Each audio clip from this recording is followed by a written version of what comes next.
साथ है। अध्याय 8 श्लोक 26-28।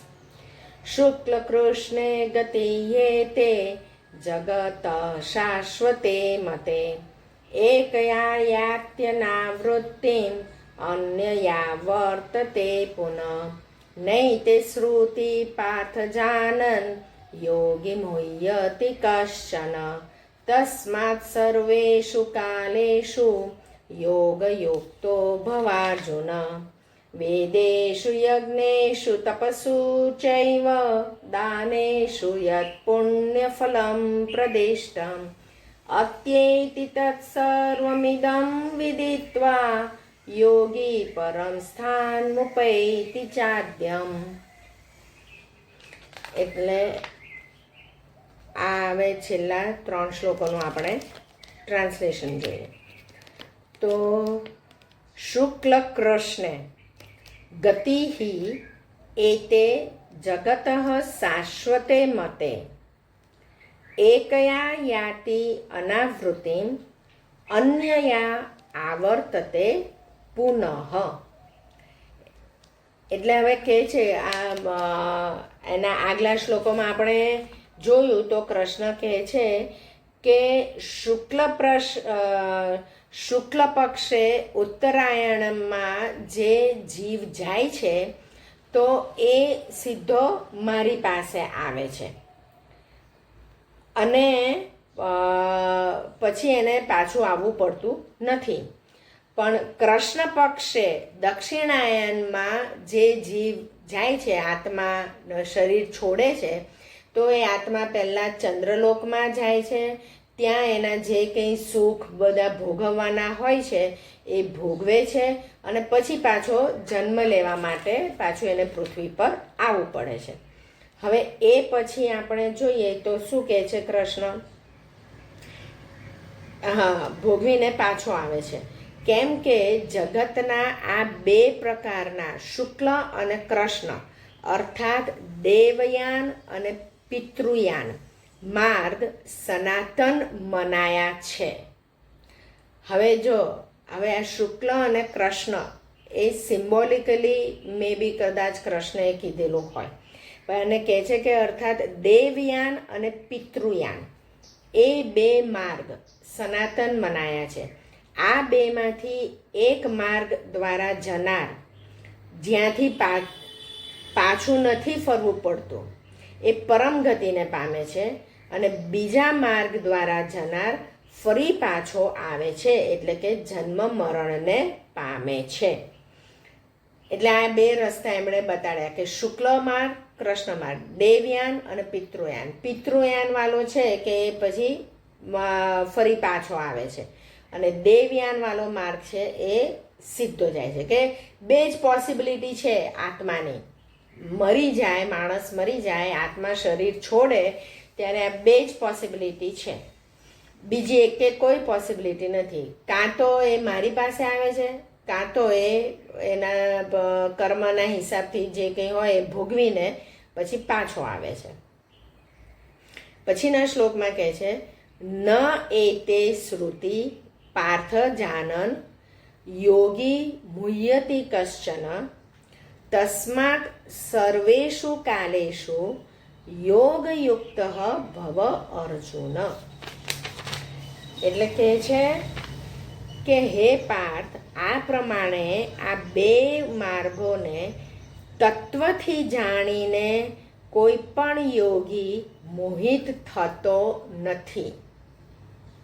માટે હે અર્જુન, તું સર્વકાળે સમબુદ્ધિ સ્વરૂપ યોગથી યુક્ત થા, અર્થાત નિરંતર મને પ્રાપ્ત કરવા માટે સાધન કરનાર થા.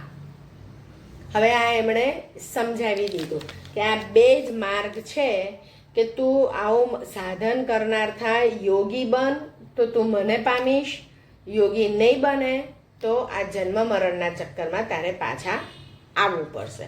આ આખો ગીતાનો સાર એ જ છે કે યોગી બનો, ભક્તિ કરો, સદંતર પ્રભુને તમારા જીવનમાં રાખો તો મને પામશો, અને નહીંતર આ જન્મ મરણના કર્મફળના રૂપે તમારે પાછું આવવું પડશે.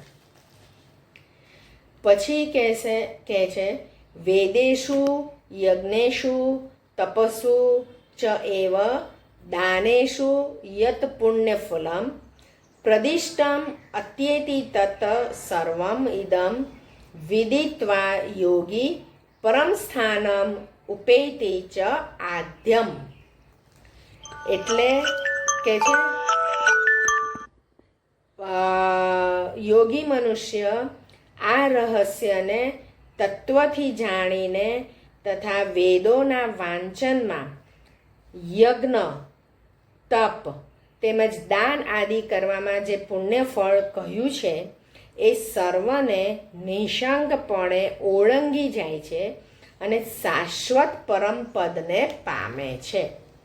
એટલે જો અહીંયા આગળ કહી દીધું કૃષ્ણએ કે યોગી કોણ છે કે એ આ બધા ફળની પણ આશા નથી રાખતો. પુણ્ય ફળમાં એ પુણ્ય ફળ વેદોનું વાંચન જો યોગી મનુષ્ય આ રહસ્યને તત્વથી જાણીને તથા વેદોના વાંચનમાં યજ્ઞ તપ તેમજ દાન આદિ કરવામાં જે પુણ્ય ફળ રહ્યું છે એ સર્વને નિઃશંકપણે ઓળંગી જાય છે અને શાશ્વત પરમ પદને પામે છે. એ માણસને યોગી કીધો છે. આપણે જે કે આમને ભજીએ મને આ ફળ જોઈએ છે તો આ ફળમાં એટલે તપ દાન યજ્ઞ એ બી જે બધું કરો છો ને એનાથી એ ઉપર એ યોગી માણસ કરે છે. યોગી માણસ આ વાંચન યજ્ઞ તપ દાન બધું કરે પણ કેવા આશયથી કરે? નિષ્કામ ભાવથી. એને યોગી કહેવાય. સકામ ભાવથી કરે એ તો આપણા જેવા બધા મનુષ્ય. નિષ્કામ ભાવથી કરે એ યોગી. અને કે આ બધું કરીને તમે નિષ્કામ ભાવથી સદંતર મારામાં જીવ રાખીને તમે કરો છો તો જ તમે મને પામો છો અને નહીતર પછી બધાને અહીંયા આગળ જન્મ મરણના ચક્કરમાં આવવું પડે છે. એટલે ચોખ્ખે ચોખ્ખું કહી દીધું કે આ વસ્તુ છે આત્મા શું છે અને આ શરીર લઈને આ શું કરે છે એ સમજાવી દીધું.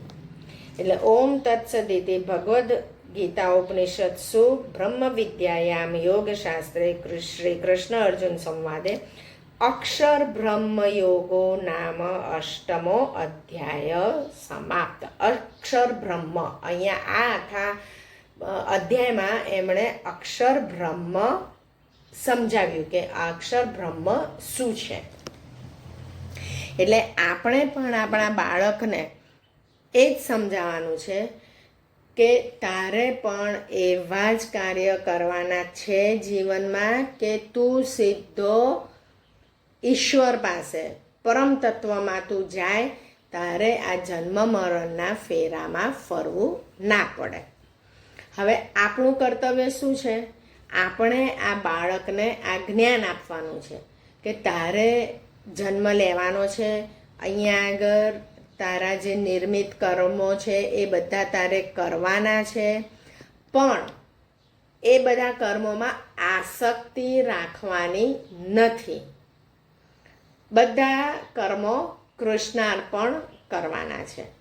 તો આપણે પણ અત્યારે આપણે આ કરીએ છીએ તે કૃષ્ણાર્પણ કેવી રીતે કરીએ? તો આપણે પણ આ બાળકને આપણે જે સમજાવીએ છીએ એટલે એ આપણા સ્વાર્થ માટે નહીં, આપણે એના માટે કહીએ છીએ. મારો બાળક આવો આટલો મહાન બની જાય અને સીધો કૃષ્ણને પામે એ ગર્વ કે અભિમાન આપણે નથી લેવાનું. આપણે આસક્તિ નથી રાખવાની આપણા બાળકને કે આપણે એને બધું શીખવાડવાનું છે એક ઇન્ડિવિજ્યુઅલ માણસ રીતે કે તારે અહીંયા પૃથ્વી પર આવવાનું છે ને તારું જીવન જીવવાનું છે. આપણો રોલ કેટલો કે આપણે એને પ્રેમ આપવાનો છે, આપણે એને મદદ કરવાની છે આ જીવન જીવવા માટે.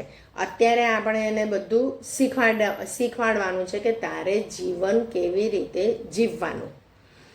પછી તું જન્મ લે અને તને જે સિચ્યુએશન ફેસ થાય એમાં તારે અત્યારે બધું તે જે સાંભળ્યું હોય એમાંથી કન્ક્લુઝન કરીને તારા શું યોગ્ય લાગે એ ડિસિઝન તારે લેવાનું, બરાબર. એટલે આપણે બહુ આસક્તિ ન રહે આપણા બાળકમાં કે આપણા થ્રુ આપણે એને જન્મ આપીએ છીએ અને એક આદર્શ જીવન જીવવાનું શીખવાડીએ છીએ, એટલી આપણી ડ્યુટી. અને આપણે એને પ્રેમ આપવાનો છે. પ્રેમ કરતાં કરતાં આપણી આસક્તિ જે પોઝેસિવનેસ એ ના થઈ જવું જોઈએ. એ આપણું આ કૃષ્ણાર્પણ.